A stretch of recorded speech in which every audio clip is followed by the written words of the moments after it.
আমরা জেনেছি অভিনয় শিল্পী হিনা খান ব্রেস্ট ক্যান্সারে আক্রান্ত। তিনি ইতোমধ্যেই তৃতীয় স্টেজে পৌঁছে গিয়েছেন। একবার ক্যান্সার হয়ে গেলে এবং সেটি বিভিন্ন স্টেজে পৌঁছে গেলে তাকে নিরাময় করা কিন্তু সহজ ব্যাপার নয়। কিন্তু আপনি চাইলে আগে থেকেই আপনার শরীরে ক্যান্সার সেলগুলো ধ্বংস করতে পারেন, কিংবা ক্যান্সার যেন কখনোই না হয় বা টিউমার যেন কখনোই না হতে পারে তার জন্য ব্যবস্থা গ্রহণ করতে পারেন। আমাদের রান্নাঘরের 3টি উপাদান দিয়ে আজকে আপনাদেরকে সহজ সমাধান দেব। ভিডিওটি বেশি বেশি করে সকলের সাথে শেয়ার করে দিন, ডাউনলোড করে রাখুন যেন আপনার কাজে লাগে। 3টি যে ঘরোয়া উপাদানের কথা বলেছি তা আমাদের হাতের কাছে খুব সহজেই আমরা পেয়ে যাই, যার মধ্যে একটি হচ্ছে তেজপাতা, দ্বিতীয়টি হচ্ছে গোলমরিচ, তৃতীয়টি হচ্ছে লবঙ্গ। আজকে এই রেমেডি বানানোর এবং সেবনের সঠিক নিয়ম সম্পর্কে আপনাদেরকে জানাবো। মেয়েদের মধ্যে জরায়ুর ক্যান্সার এবং ব্রেস্ট ক্যান্সার হওয়া আজকাল খুব কমন হয়ে গিয়েছে। এছাড়াও নারী ও পুরুষের শরীরের বিভিন্ন জায়গায় ক্যান্সার সেল বাসা বাঁধে। অধিকাংশ ক্ষেত্রে প্রাথমিক পর্যায়ে এর তেমন কোনো লক্ষণ প্রকাশ পায় না, কিন্তু যখন লক্ষণ প্রকাশ পেতে শুরু করে তখন অনেক দেরি হয়ে যায়। আগে থেকেই কিছু ব্যবস্থা গ্রহণ করলে অনেক শতাংশ মানুষই ক্যান্সারের হাত থেকে নিজেকে বাঁচাতে পারতেন। ঘরোয়াভাবে কিছু সমাধান এবং প্রতিনিয়ত শারীরিক টেস্টগুলো আপনাদের করা উচিত।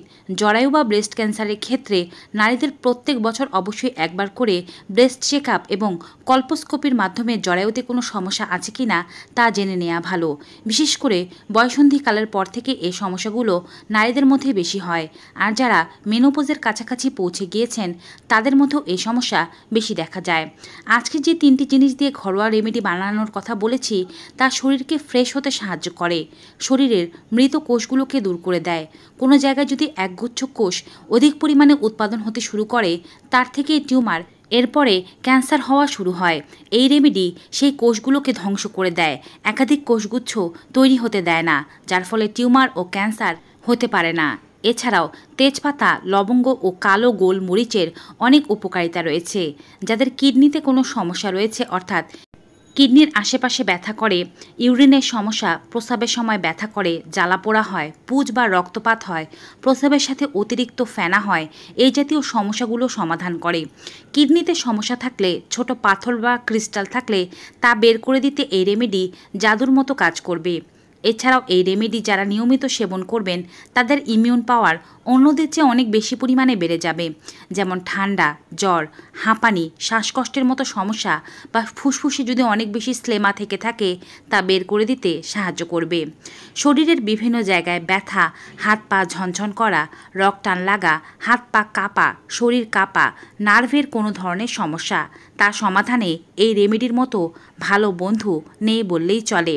এছাড়াও যদি শারীরিকভাবে আপনার বিভিন্ন অঙ্গে ব্যথা হয়ে থাকে, শরীরের গাঁটগুলো ফুলে গিয়ে থাকে, ইউরিক অ্যাসিডের সমস্যা থেকে থাকে, শরীরে ইউরিক অ্যাসিডের মাত্রা বেশি পরিমাণে বেড়ে গিয়ে থাকে, তবেও আপনি এই রেমেডি সেবন করবেন, দেখবেন খুব দ্রুত আপনার শরীর সুস্থ হতে শুরু করেছে।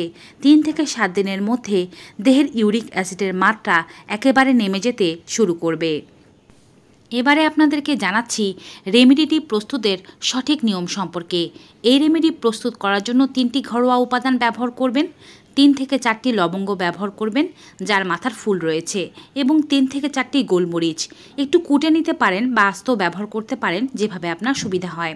1.5 কাপ পরিমাণ জল নিয়ে নেবেন। তারপরে সমস্ত উপকরণ, 2 থেকে 3টি তেজপাতা ছিঁড়ে, 3-4টি লবঙ্গ ও গোলমরিচ একটু কুটে সেই জলের মধ্যে দিয়ে ঢাকনা দিয়ে একটু ফুটিয়ে নেবেন। জলটি 1.5 কাপ থেকে 1 কাপে নেমে আসবে। দিনে যদি 2বার খেতে পারেন এটিকে চায়ের মতো করে বেশি ভালো হয়। যদি সম্ভব না হয় বা রোগ কম থাকে তবে একবারও খেতে পারেন, তবে সমস্যা বেশি থাকলে 2বার খাওয়ার চেষ্টা করবেন। সকালবেলা বাসি পেটে একবার সেবন করবেন এবং বিকেলবেলা চা খাওয়ার মতো করে একবার সেবন করবেন। তবে বিকেলবেলা যখন সেবন করবেন তখনও চেষ্টা করবেন কোনো খাবার খাওয়ার 1 ঘন্টা পরে এটিকে সেবন করতে, খাবারের সাথে সাথে সেবন না করতে, এবং এটি সেবনের পরে আধা ঘন্টা থেকে 1 ঘন্টার মধ্যে জল বা অন্য কোনো খাবার খাওয়া উচিত হবে না। কদিন খাবেন এই প্রশ্নটি মনের মধ্যে থাকতে পারে। ক্যান্সার, টিউমারের মতো সমস্যাগুলোর ক্ষেত্রে অবশ্যই চেষ্টা করবেন প্রত্যেক সপ্তাহে 3 দিন বা মাসে অন্ততপক্ষে 10 দিন এই রেমেডিটি সেবন করতে। এছাড়া অন্যান্য রোগগুলোর ক্ষেত্রে টানা 21 দিন পর্যন্ত আগে সেবন করে নেবেন। তারপরে আপনি আপনার সমস্যা বুঝে প্রত্যেক সপ্তাহে 1 থেকে 2 দিন বা 3 দিন পর্যন্ত খেতে পারেন। এই রেমেডিটি হার্টের ব্লকের জন্য খুবই ভালো। এটি হার্টের ব্লককে নিরাময় করতে সাহায্য করে। এছাড়াও যাদের গ্যাস্ট্রিক অ্যাসিডিটির সমস্যা আছে তারাও এর থেকে মুক্তি পেতে পারবেন রেমেডি সেবনের মাধ্যমে। উচ্চ রক্তচাপের সমস্যা থেকে শুরু করে ডায়াবেটিস কন্ট্রোলেও এই রেমেডির যে ভূমিকা রয়েছে তা পরীক্ষিতভাবে প্রমাণিত। ভিউয়ার্স, ভিডিওটি কেমন লাগলো কমেন্ট বক্সে অবশ্যই জানাবেন। বেশি বেশি মাত্রায় সকলের সাথে শেয়ার করে দিন যেন সবাই এই উপকারী রেমেডিটির উপকারিতা ভোগ করতে পারে। বিদায় নিচ্ছি, সবাই ভালো থাকবেন, সুস্থ থাকবেন। Good bye and take care.